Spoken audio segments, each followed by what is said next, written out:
I'm Sandy Oliver, and I'm going to be your instructor for English 002, Transition English. We are totally online this summer, and it's also a go at your own pace kind of course.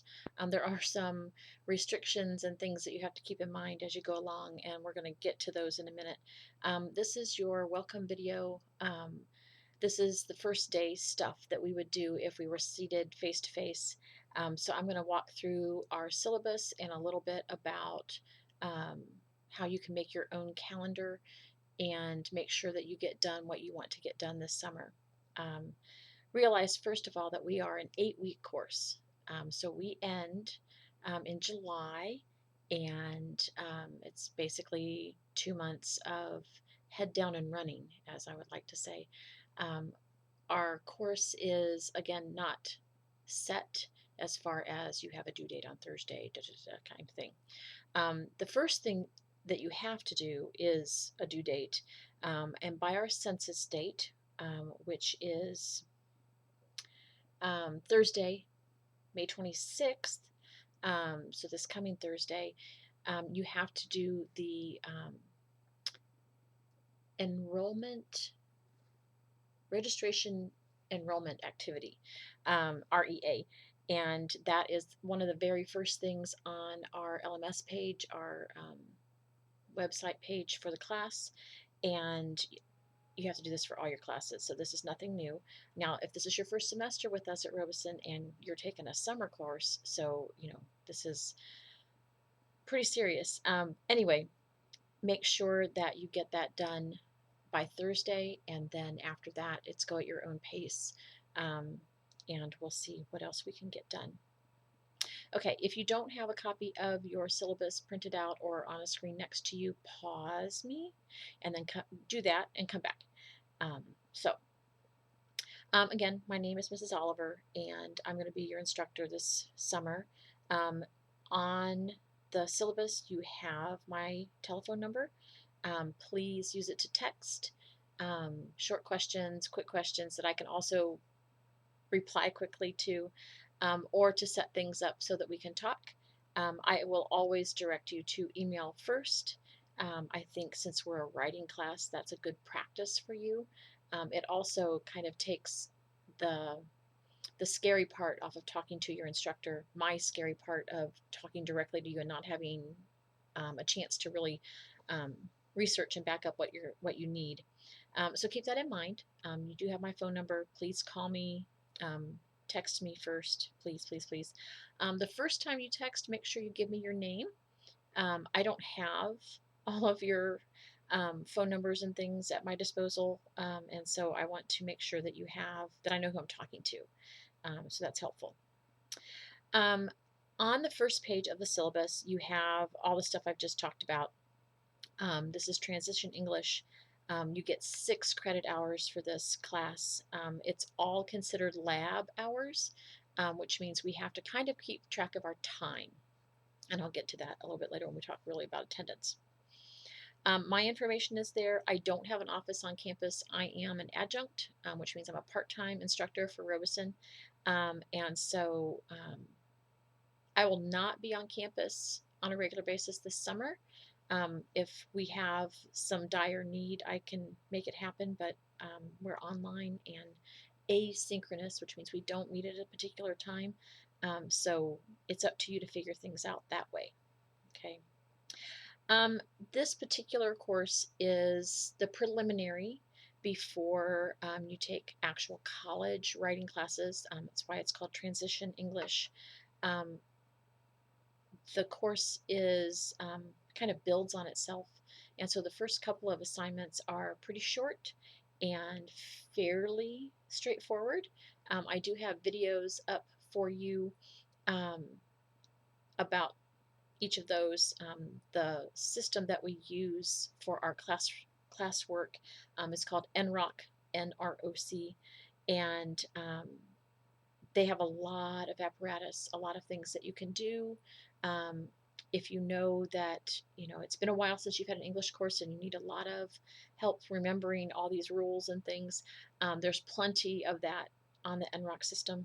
I've added some videos to each of the chapters, each of the units, and so sometimes there's always one for the writing assignment, and there's usually something else in there to kind of help you along.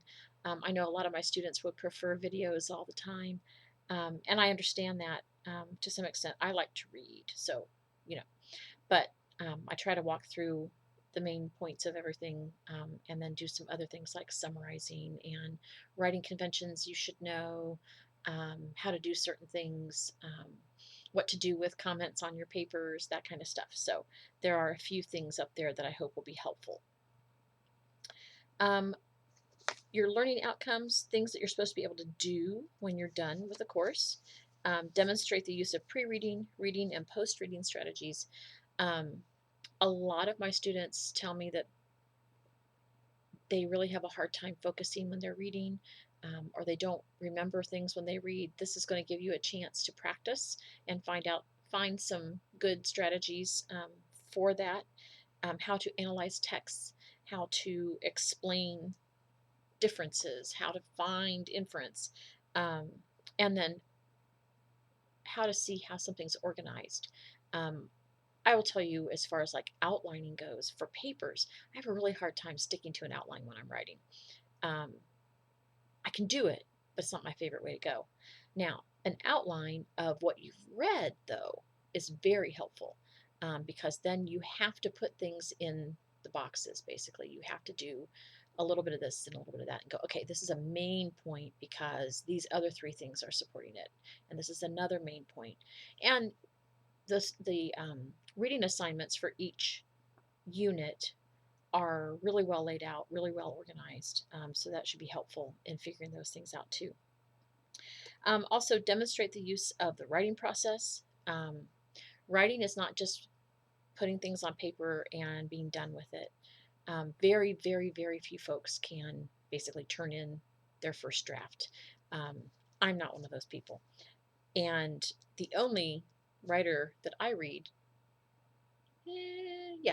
that will say, it's one draft, was C.S. Lewis, and he was genius. So, I don't pretend to have his level of skill or expertise or blessing. You don't have any extra textbooks to buy for this class. I'm on page 2 now. The required textbooks are all e-texts. They're all in the NROC system. You need to make sure that you have reliable use of a computer. Everything we do is online, and so if that's an issue for you on a regular basis, you might want to just plan time to come to campus and hang out in the library and use those computers. And there are folks there to help you out a little bit too. All work and sources are contained within the course, either on our LMS page or on the NROC spot. This is a 6 contact hour course. The section is delivered totally online. There are some videos, lectures for each of the writing assignments, and there's an online course via NROC. Here's the fun part. And by fun, I mean interesting. You need to work about 12 hours a week in this class in order to be successful and in order to get credit. If you fall below that 12-hour, just means you're going to have to pick it up later, pop things up. All work is completed online. Online assignments account for 12 contact hours each week, since this is an 8-week accelerated course. So people call these fast track courses. So the course requirements, in order to progress to English 110, which is freshman writing, a student must demonstrate a minimum level of competency of 80%. So you have to get a B to move on in each unit. In both the assessments and major writing assignments for units 1 through 6. And it's the same competency level to progress into English 111 with the co-requisite course English 011, and then it's units 1 through 6, which we call Tier 1. So you'll hear that language throughout this. To progress to 111, English 111 without the co-requisite lab class, you have to finish all 10 units. We call that Tier 2. Now you can do that in 8 weeks, but you're going to have to be really, really diligent, and that's okay. Final grade determination, the weights and assignments. Basically, you have 50% go to your assessments, which are tests, and 50% goes to your final writing grade in each unit. Okay. The grading scale for this developmental class, basically 100% down to 80%, you get a P, which means pass. 0 to 79 is an R, which means retake. If you say you take the test and you get a 70 on it, well, you need to retake it and get that 80%. And I have it set up so that you can go back and look at what you did the first time and see which ones were wrong, and, you know, get a little bit of help that way. Please make sure that you're not just going right back in to take again. I have to grade the written work in each of these. Most of the questions are multiple choice. There are always a couple, I think 2 is pretty much the max, that count for a big portion of the score, and I have to look at because you have to write something, a thesis sentence or a summary or something, and or make corrections to a couple of sentences or whatever. And of course, lots of different variations there, and so the computer can't really do it. So I have to go back in and look. So wait until I go back in and look. Okay. We don't have a final exam, but you need to know that the final time for any kind of posting is noon on Tuesday, July 19th. Okay. If you submit it at 2 o'clock on Tuesday, I won't count it. You have to be in by noon. You have 2 deadlines in the whole course. Okay. Regular class attendance is expected. We know for hundreds of years and recent stuff as well that if you don't participate in class, you can't do well. Okay. And even though this is a self-directed class, go at your own pace, however you want to put it, you do have requirements on how much time you need to spend each week. It counts for you on lots of things. And attendance has to be 85% of the required contact hours. So I have to keep track of how much time you spend and what you do and all of that. I record attendance twice a week. My attendance is usually Mondays and Thursdays. Well, always Mondays and Thursdays. I don't expect you to work on your holy day, whatever day that is. Here in the States, of course, we have 3 major religions, and holy days are Friday, Saturday, Sunday. Just depends. So you can do all of this Monday through Thursday, or just take your holy day off. Be easy on yourself that way. If you don't pop in and do something, actually, if you don't do the REA, the required enrollment activity quiz, basically, before May 26th, you'll get dropped. Okay. Now, during the work week, Monday through Friday, I will answer email, and I will answer email at least once a day. If you hit me right after that, you're going to wait until tomorrow, probably. Sometimes I come back in after I've done my other school's work and check email just to be sure.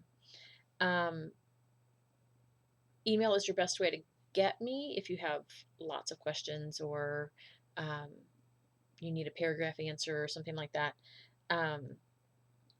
If you have a quick question, again, text me. Not a big deal. I answer those as soon as I see them. And then email is more official, more checkable. But I do that Monday through Friday. Usually I try to be offline by about 3 in the afternoon, but that's not a hard and fast rule. So, poke me whenever you need to on that. We do have two holidays during our time in class this summer. Both of them are Mondays. Monday, May 30th is Memorial Day. I don't expect you to work then. And also Monday, July 4th, of course, is Independence Day. Again, no classes, so nothing due those days. Now, if those are days that you get off and you know you can focus, by all means, stuff is up, stuff is on, do your work, whatever works for you. On page 4 in your syllabus, there is a recommended pacing schedule for summer. Okay, if you're trying to get through Unit 6, you basically need to do you need to do a unit a week. Now they can kind of fudge over a little bit because you have an extra week. Okay,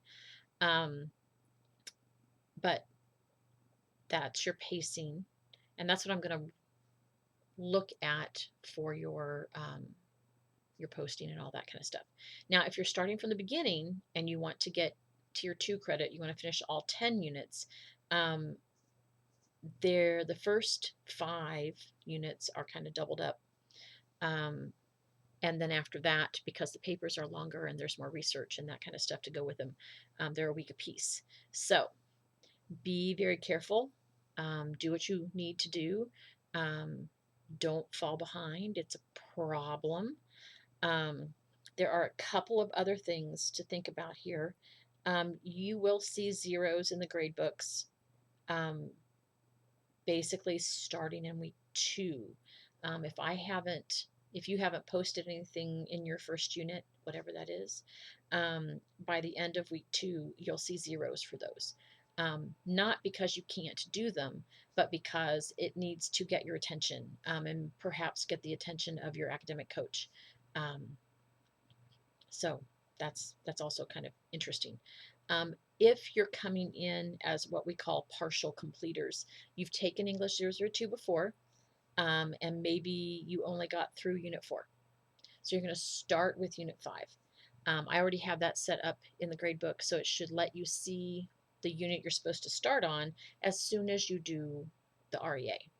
Okay, as soon as you do that first assignment that everybody has to do. Now, some of you, most of you, I think, are starting with Unit 1, but I have a few here, there, and yonders. Figure out what your end goal is and do the math. Okay, if you get to start in Unit 4 and you want to finish through Unit 10, 4, 5, 6, 7, 8, 9, 10, you have 7 units to do. And so you might want to look at the Tier 1 and do a unit a week. Okay.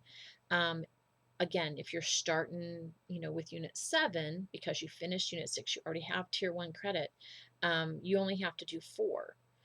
So you can either get those done and early, or you can do 2. You do 1 every 2 weeks. Okay, give yourself some leeway there. Figure out what you need to do and then do it. Okay. There are some academic resources there at the bottom of page 5. Upswing is a really good online tutorial service. They do take about 48 hours to get a paper back to you, so that's kind of interesting. If you need help, I would suggest highly that you go to the Academic Success Center, which is upstairs in Building 14. And they can help you out. There's a email and a phone number and a website link for you on the syllabus to help you get help there. Okay.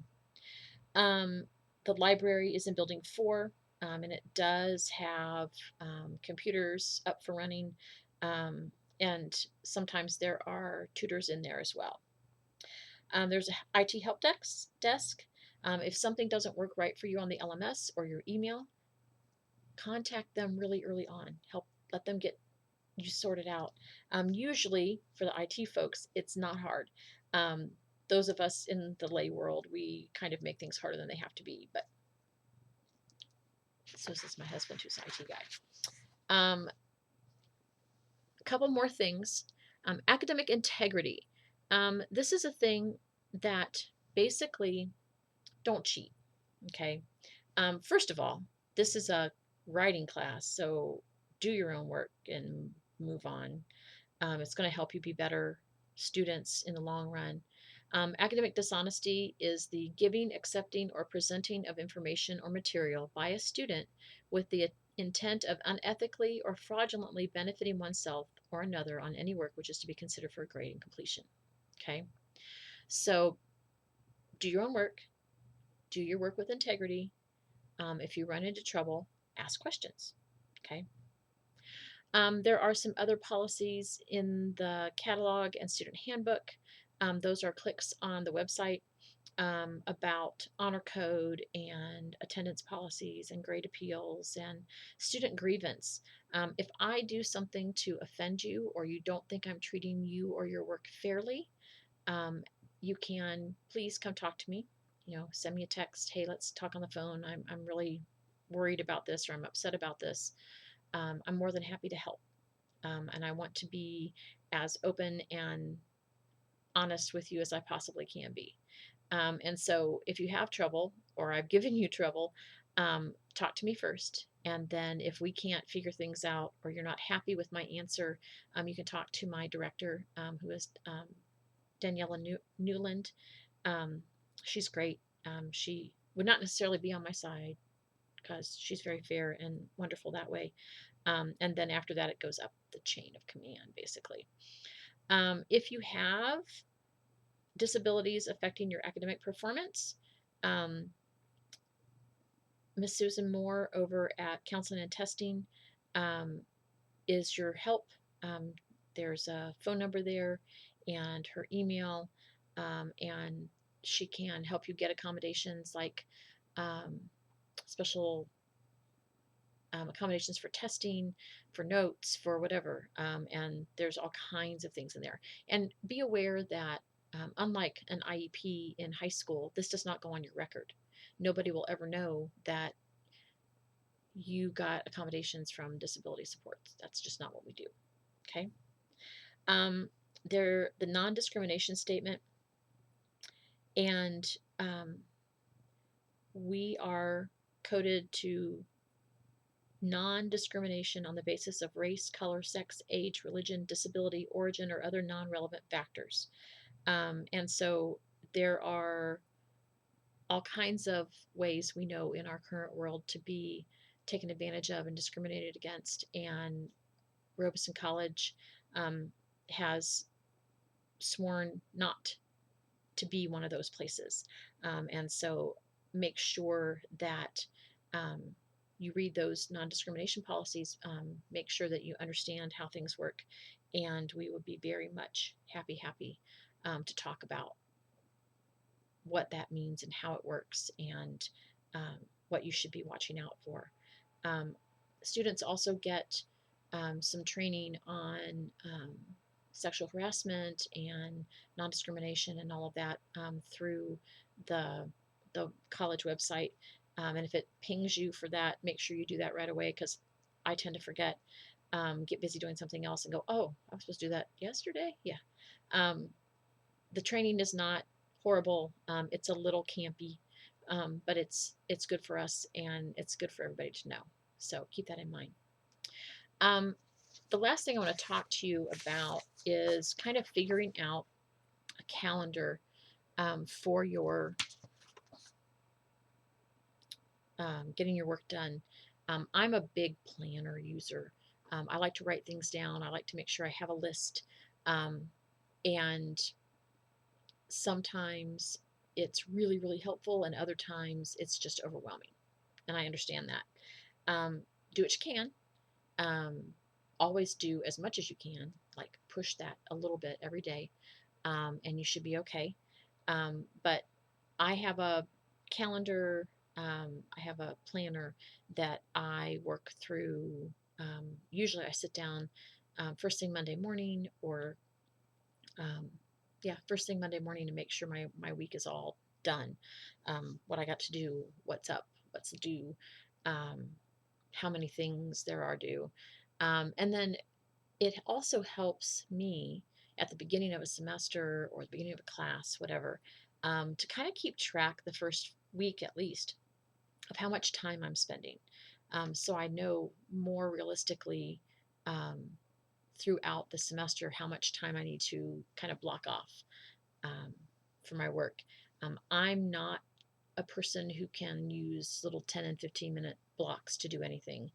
Um, I need a big block of time to kind of set myself up and do what I need to do. I need a quiet spot. I prefer having a cup of tea. Um, and I like color, lots of color. So I have um, my colored pencil, and I like pretty things. Um, and so I have, you know, lots of things around me to kind of keep me focused, but also a list of things to do. Um, you know, putting together a class at the beginning of the semester, you'd think I could just do it in my sleep. Sometimes I do it in my sleep. Um, those are not good dreams usually, but it's a good reminder to know, oh, okay, so I need to um, block off time when I have to be in class, block off time for my online classes, and then make sure that I'm spending that time productively, diligently doing what I'm supposed to be doing in there. Turn off, move away from the video games or the TV or whatever you need to do. Um, and if all else fails, get some of those noise canceling headphones. And if you have to be in the middle of your family all the time, so that you can actually get some work done. Okay. Figure out what works for you and then do it. That sounds really easy, but it's not. And I know that. So keep things kind of, put together and keep a list, especially this class where everything is online. I tend to print out my writing assignments. So I've put an extra little click for the files for those on each of the things. So you don't have to go all the way into NROC to get your writing assignment. Do all your work in NROC, though, makes your life and mine a whole lot easier than having 5 different places to look for things.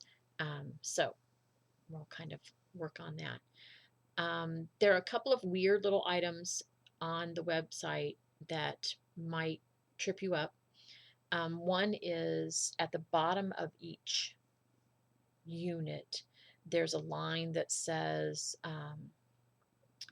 final writing grade and final assessment grade. And it looks like you should be able to do something there. You can't do anything there. That's for me. In order for it to show up in the grade book, it has to be on the pages. And so if I hide it from you, then it doesn't show up in the grade book and I can't use it either. It's a weird little system, I know.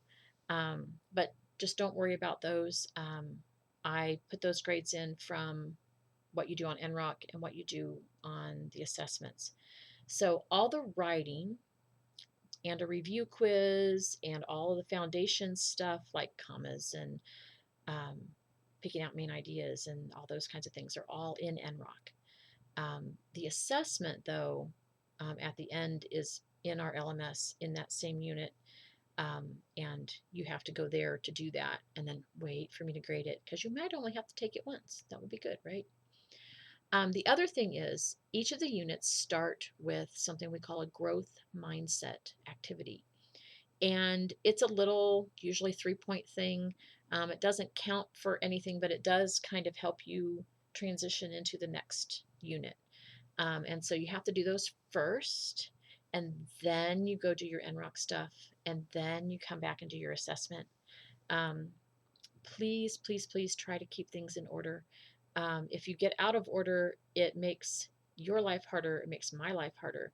And sometimes things just don't recover well. So walk through the system, take your time, take the time you need to do a good job, and then move on to the next. Don't skip around. I think I've made it so it's really, really hard to skip around. I don't think it's impossible because I always have somebody who manages it. But I think it should just lay it out for you each time. So unit 1 will show as soon as you get done with the registration assignment. or whatever unit you're supposed to start on will show up after you do that. So it should be pretty straightforward. Anyway, if you run into trouble or you have questions, email me or text me. I'm happy to help. Okay? Have a great day. Don't stress too much.